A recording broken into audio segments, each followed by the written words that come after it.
Hello guys, welcome back to cine games. 'Shankar Varaprasad' గారి movie గురించి ఇంకొన్ని పాయింట్స్ అయితే డిస్కస్ చేసుకుందామని వచ్చేసాను. అంటే 'చిరంజీవి' గారిని ఒక కంప్లీట్ యాక్టర్ అని ఎందుకంటాం మనం. ఎమోషన్స్ గానీ, కామెడీ గానీ, మాస్ కానీ, క్లాస్ కానీ ఇలాంటి యాక్షన్స్ అన్నీ బాగా చేయగలుగుతారు కాబట్టి ఆయన కంప్లీట్ యాక్టర్ అంటాం కదా! సో, మీరు ఈ సినిమా కనుక చూస్తే నేను చెప్తున్నా, చాలా సార్లు చెప్పాను, మళ్ళీ చెప్తున్నా, లాజిక్స్ వెతికితే మీరు ఎంటర్‌టైన్ అవ్వరు.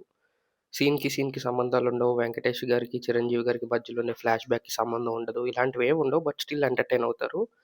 'చిరు' గారి మాసు, క్లాసు, యాక్షను, ఆయన టైమింగు, ఆయన డాన్సు అన్నీ నెక్స్ట్ లెవెల్‌లో ఉంటాయి. సో, 'చిరంజీవి' గారు కంప్లీట్ యాక్టర్ ఎందుకు అంటాం మనం అన్నదానికి పర్ఫెక్ట్ ఎగ్జాంపుల్ ఈ మూవీ. అన్ని రకాలుగా అన్నీ పండించారు ఎమోషన్స్. మజా వస్తుంది మీకు సినిమా చూసినంత సేపు. ఫ్యామిలీస్‌కైతే ఇంకా పండగే అని చెప్పుకోవాలి. సంక్రాంతి బ్లాక్ బస్టర్ మన 'శంకర్ వరప్రసాద్' గారు అని నాకనిపించింది. మీకేమనిపించిందో సినిమా చూస్తే కింద కామెంట్స్‌లో చెప్పండి. ఈ వీడియో కానీ మీకు నచ్చితే ఒక లైక్ అండ్ ఒక సబ్స్క్రైబ్ చేయండి. మీ ఫ్రెండ్స్ అండ్ ఫ్యామిలీతో కూడా షేర్ చేయండి. ఇంకా మరిన్ని ఇంట్రెస్టింగ్ సినిమా రివ్యూస్‌తో మీ ముందుకొస్తాను. Until then see you all. Bye by.